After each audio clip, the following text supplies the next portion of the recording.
2054. Part 1. Fortress, Manhattan. Quote, I was listening to the cries of the past when I should have been listening to the cries of the future. Tony Hoagland. Introduction. A very long time ago, in ancient Greece, the philosopher Plato wrote about a human trait he called anamnesis, or extreme remembering. He noticed that certain people were born with extraordinary abilities in music, math, and art, for example. In our modern world, we call them child prodigies.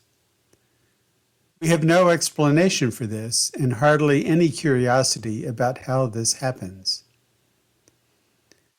After examining the considerable evidence, Plato came to the conclusion that these child prodigies came about from remembering the skills and training they had in a previous life.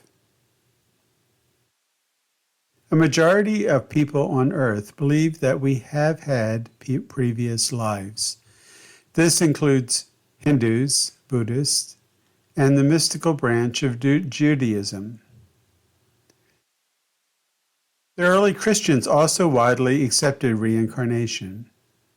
But in the 5th century, under the Roman Emperor Justinian, a convocation occurred during which the Bible was compiled. Since Christianity had become the recognized state religion, at that time, Justinian had considerable influence over the convocation.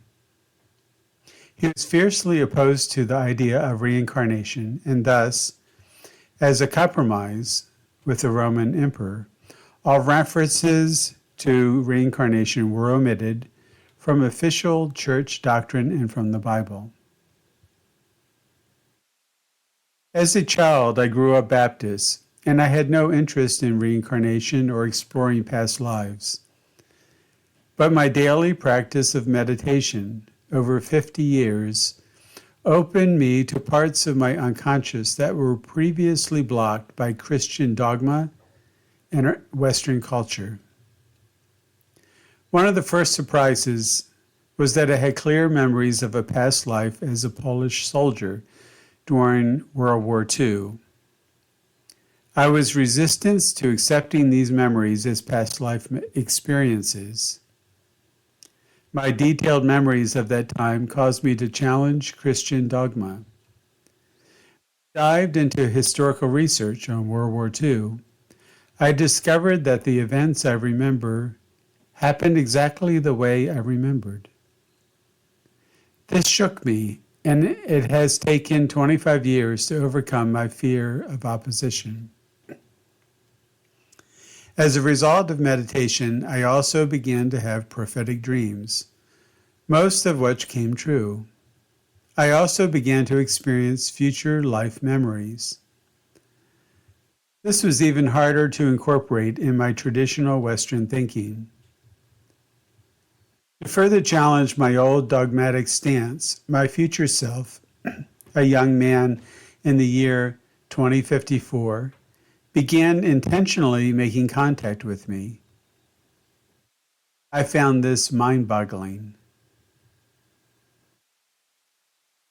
For some time, modern physics has been warning that the universe we live in is far stranger than it appears on the surface. Modern physics also discusses the likelihood that there are other dimensions of existence. We have evidence in ancient relics and art left behind that our ancestors had experience with other dimensions of reality. In writing this book, I've decided to come clean and write about my memories and experiences without regard to Christian dogma or commonly accepted Western beliefs. Although you may consider this book to be a work of fiction, I wrote this as an inclusive memoir. I wanted to be authentic in the writing of this book. I also felt it is important to the story to include my unusual relationship with WingSong. a woman who is very much in my present.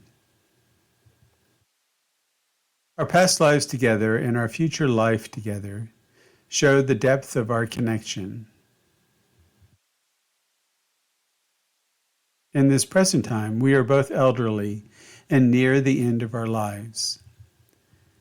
We see no need to conceal our love for each other from each other, a love that transcends time. I feel that there is a larger purpose to this book. Many of us sense an approaching darkness, both in politics, economics, and in the area of global warming. The rise of fascism in America, in particular, has been shocking for me to witness, because in my previous life, all the members of my family died in the Holocaust. As a reborn Polish Jew, my memories of the terror of fascism are intense and painful. I fear for my beloved country and my children. I am not a trained writer, nor a gifted one. I am a complete nobody. Too much of writing nowadays has focused on being perfectionistic, saying nothing but saying it perfectly. This is a book I felt compelled to write. Personal reading for writing this is that in the year 2054, one personal reason for writing this is so that in the year 2054, I can find it, read it, and reconnect with my current life and my past lives without going through another 50 years of meditation to recover my memories. But I think it is also a warning of the dark times approaching.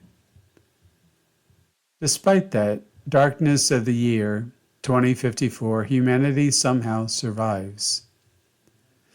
I would like to thank WingSong, my past, present, and future love. I would also like to thank the guidance of the Galactic Federation, who have skillfully and unobtrusively guided me in subtle ways in the creation of this book. Peace be with you all. Namaste. Stephen Leslie, also known in the future as DogStar.